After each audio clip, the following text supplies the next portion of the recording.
Hi friends, నేను మీ Shirisha. Today continued part 3. 6 నెలలు దాటాక ప్రణయ్ వాళ్ళ అసలు రంగు బయటపడింది. శివాని అంటే సూర్యకి, దేవకి పిచ్చి ప్రేమ. ఎంత డబ్బులు అడిగినా చచ్చినట్లు ఇస్తారని ప్రణయ్ వాళ్ళ ఆలోచన. 50 లక్షలు డబ్బు మీ నాన్నని అడిగి తీసుకురా. ప్రణయ్ ఏదైనా వ్యాపారం చేసి కోట్లు సంపాదిస్తాడు అని వారం రోజుల నుంచి శివాని మీద ఒత్తిడి చేస్తున్నారు ప్రణయ్ తల్లిదండ్రులు. నేను తీసుకురాను. మా నాన్నని అడిగి ఎందుకు తీసుకురావాలి? మీ అబ్బాయికి కావాలంటే మీరే ఇవ్వండి అని శివాని ధైర్యంగా సమాధానం ఇచ్చింది. ఇది ఇలా జరుగుతుండగా ప్రణయ్ను ఒక రోజు బాగా రెచ్చగొట్టి పంపించారు తల్లిదండ్రులు. ప్రణయ్ మూర్ఖంగా ముందు వెనక ఆలోచించుకోకుండా శివాని మీద చేయి చేసుకున్నాడు. కొన్ని దెబ్బలు కూడా కొట్టాడు. శివాని ఆడపిల్లలా ఎదురు తిరిగి వెంటనే తన సామాను సర్దుకొని తన నాన్న దగ్గరికి వచ్చేసింది. శివాని తన బాధను అసలు కారణాన్ని సూర్యాదేవకి చెప్పాలి. మీ మీద చాలా బెంగగా ఉంది. మీ దగ్గర కొన్ని రోజులు ఉండాలనిపిస్తుంది. అందుకే వచ్చాను అని చెప్పింది శివాని. సరే అమ్మా, అంతకన్నా మాకు కావాల్సింది ఏముంది అన్నారు సూర్యాదేవ ప్రేమగా. 15 రోజుల తర్వాత సిగ్గు వదిలేసి భయపడుతూ ప్రణయ్ సూర్య వాళ్ళ ఇంటికి వచ్చాడు శివాని కోసం. క్షమించండి మామయ్య, శివాని విషయంలో తొందరపడ్డాను. ఇంకెప్పుడు ఇలా జరగదు. శివానిని నాతో రమ్మనండి అని అన్నాడు. అప్పుడు కూడా విషయం సరిగ్గా అర్థం కాని దేవ సూర్య వైపు చూశాడు. సరే అన్నట్లు తల ఊపింది శివాని. ప్రణయ్ పంపమనడం ఏంటి? ఏదో పొరపాటు చేసిన వాడిలాగా క్షమాపణ కోరడం ఏంటి? శివాని వెళ్తానని అనడం ఏంటి అని సూర్యదేవ అయోమయంలో పడ్డారు. నువ్వెళ్ళు ప్రణయ్, నేను అన్నతో వస్తాను అంది శివాని. సరే అన్నట్లు తలూపి శివాని వస్తానందిగా, అదే చాలనుకుని వెళ్ళిపోయాడు ప్రణయ్. అన్నా, నీకొక మేనకోడలు రాబోతుంది. మరి నువ్వు తనకి ఒక తోడుని కనిపెట్టాలి. 1 సంవత్సరం తేడాలో అయినా సరే అంది నవ్వుతూ తన పొట్ట మీద చెయ్యి వేసుకుని శివాని. వావ్, నిజంగా బుజ్జి శివాని రాబోతుందా అమ్మా అని సూర్యదేవ ఇద్దరు శివానిని తమ 2 చేతులతో చుట్టేశారు. కాసేపు ముగ్గురు చిన్ననాటి జ్ఞాపకాలను గుర్తు చేసుకున్నారు. శివాని మళ్ళీ చెప్పింది అన్నకి. ఒరేయ్, నువ్వు వెంటనే పెళ్లి చేసుకోవాలి. మా వదిన రావాలి.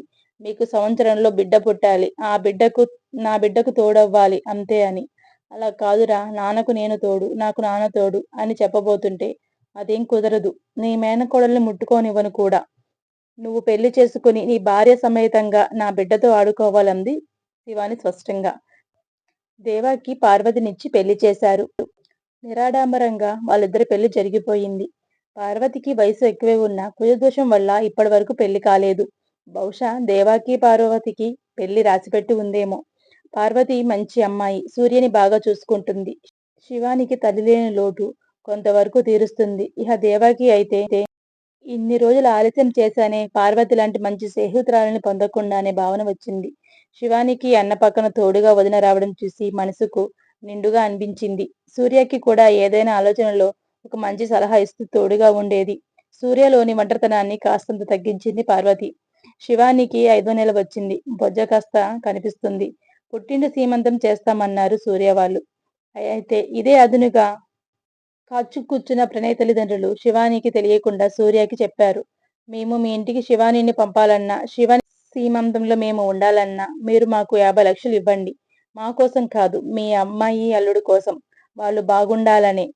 సూర్యకి కొద్దిసేపు వారి మాటలు అర్థం కాలేదు. తర్వాత తప్పదు కదా, అమ్మాయి కోసం అని అనుకుని సరే అని చెప్పాడు. డబ్బులన్నీ సర్దుబాటు కాకపోతే పార్వతి తన బంగారం కూడా తీసిచ్చింది. అప్పుడు ప్రణయ్ తల్లిదండ్రులు సీమంతంలో సంతోషంగా పాల్గొన్నారు. సీమంతం హడావిడి అంతా సంబరంగా జరిగింది. శివాని తను పుట్టింట్లోని కొన్ని రోజులు ఉంటానంది. మాకు నీతో పనేముంది, మా డబ్బులు మాకు ముట్టాయి కదా అనుకున్నారు ప్రణయ్ వాళ్ళ తల్లిదండ్రులు. ఆ రాత్రి శివాని కాళ్ళకు పారు చిన్నగా మదన చేస్తుండగా శివాని అడిగింది. ఏంటి వదిన, శుభవార్త ఇంకా చెప్పట్లేదే? పిల్లలు ఇప్పుడే వద్దనుకుంటున్నారా మీరు అని. లేదమ్మా, మా ప్రయత్నంలో లోపం ఏమీ లేదు. ఈ కోరిక తీర్చాలనే ఆయన ఎప్పటినుంచో ఆశపడుతున్నారు. ఆ దేవుడు ఇంకా కరుణించట్లేదేమో అని చెప్పింది పార్వతి. కానీలే వదిన, చూద్దాంలే, మన అదృష్టం ఎప్పుడొస్తుందో అంది శివాని. శివానికి ఇప్పుడు నిండు నెలలు. సూర్యకి దేవాకి ఒకటే కంగారుగా ఉంది. శ్వేత సంఘటనే కళ్ళ ముందు కదలాడుతూ ఉంది ఇద్దరికి. తిండి నిద్ర కరువయ్యింది ఇద్దరికి. పార్వతి ఇద్దరికి ధైర్యం చెప్తుంది. శివానికి అన్నా వదిన ఇంకా శుభవార్త చెప్పలేదే అన్న బాధ వెంటాడుతుంది. దేవికి కూడా చెల్లి అడిగిన ఆశను ఇంకా తీర్చలేకపోతున్నాను అనే బాధ ఉంది. కానీ ఎవరు బాధను బయటకు వ్యక్తపరచట్లేదు. బంగారం లాంటి మనసున్న పార్వతి ఈ విషయమే దిగులు పడకూడదు అన్నదే అన్నా చెల్లెల ప్రయత్నం. శివానికి నొప్పులు మొదలయ్యాయి. ప్రసవానికి సమయం పడుతుందన్నారు డాక్టరు. అవసరమైతే ఆపరేషన్ అయినా చెయ్యండి. కానీ తల్లి బిడ్డను క్షేమంగా నా చేతికి అందించండి అన్నాడు సూర్య. దేవ బయటకు ఏమీ చెప్పట్లేదు. కానీ మౌనంగానే మనసులోని కుమిలిపోతున్నాడు. చెల్లెలు ఏమైపోతుందా అని. పార్వతి భర్త చెయ్యిని పట్టుకొని వదలడం లేదు. మన శివానికి తన బిడ్డకు ఏమీ కాదు అని ధైర్యం చెప్తూ. మరో గంటకి చక్కటి పాపాయికి జన్మనిచ్చింది శివాని. శివాని కూడా ఆరోగ్యంగా బాగుంది. దేవుళ్ళకి మనసులోనే వేల నమస్కారాలు చేసుకున్నారు సూర్య, దేవ. శివాని బిడ్డకు శ్వేత అని పేరు పెట్టారు.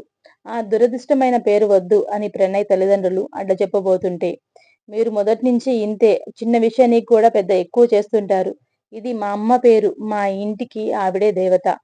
మీకు ఆవిడ పేరు పెట్టడం ఇష్టం లేకపోతే చెప్పండి. నేను నా బిడ్డ మా అన్న దగ్గరే ఉండిపోతాం అంది కోపంగా శివాని. ఏం మాట్లాడలేక నోరు మూసుకున్నారు ప్రణయ్ తల్లిదండ్రులు. పారుకి, దేవాకి పిల్లలు కలగట్లేదు. ఎందుకు అని పరీక్షలు చేయించింది శివాని. పార్వతికి గర్భసంచిలో సమస్య ఉందని, పిల్లలు కలగడం కష్టమని చెప్పారు డాక్టరు. పార్వతికి ఈ విషయం తెలియగానే కుంగిపోతుందేమో అనుకున్నారు సూర్య ఇంకా శివాని. కానీయండి, ఏం చేద్దాం? శివాని బిడ్డనే నా బిడ్డ. అయినా మా అత్తగారు ఇన్నాళ్ళు పోగొట్టుకున్న ప్రేమంతా తనొక్కతే పొందాలనుకుంటున్నారో ఏమో అంది వాతావరణాన్ని తేలికపరుస్తూ పార్వతి. అమ్మ తల్లి, నీ పాజిటివ్నెస్ కో దండం అంది శివాని పార్వతిని దగ్గర తీసుకుంటూ. ఒరే శివాని బంగారం, మనం ఇద్దరం అన్నీ కలిసి సమానంగా పంచుకోవాలన్నదే కదా అమ్మ కోరిక. ఈ బిడ్డ శ్వేత కూడా మనిద్దరికీ బిడ్డే అన్నాడు మహదేవ్ బుజ్జి శ్వేతను నుదుటి మీద ముద్దు పెట్టుకుంటూ. ఈ అన్నాచెల్లెల బంధం ఇలాగే ఇంకా ప్రేమ ఆప్యాయతలతో కొనసాగాలని కోరుకుంటున్నాను. నా వీడియో కనుక మీకు నచ్చినట్లయితే ఒక లైక్ చేయండి. మీరు చేసే ఒక లైక్ నాకెంతో మోటివేషన్ ఇస్తుంది. Thank you for watching. అలాగే మన ఛానల్ని సబ్స్క్రైబ్ చేసుకునే వాళ్ళు సబ్స్క్రైబ్ చేసుకోండి.